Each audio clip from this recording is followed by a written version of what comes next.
So we're going to talk about the daily maintenance of your backpack sprayer and the things you should look out for.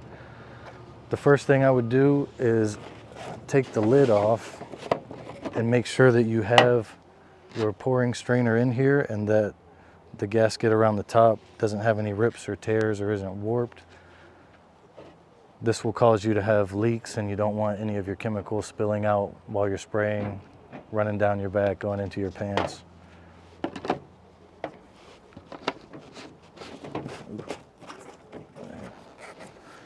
The main thing to look out for is your wand and your hose. You want to do a quick visual inspection to make sure there's no rips or tears or kinks or anything here that may cause you any issues. And right here at the handle, there's a few different places that it can come apart, but the main one that we want to talk about is right inside the actual handle underneath the trigger. There's a small screen in here.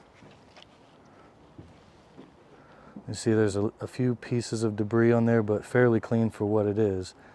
This here, even after a day or two of use, can get really clogged up with whatever may be in your mixing water that you have, and it'll cause you to have an ineffective spray volume coming out of the end, which can cause tons of other issues as well as misapplications. And when you're spraying Roundup, you definitely don't want to spray on non-target plants.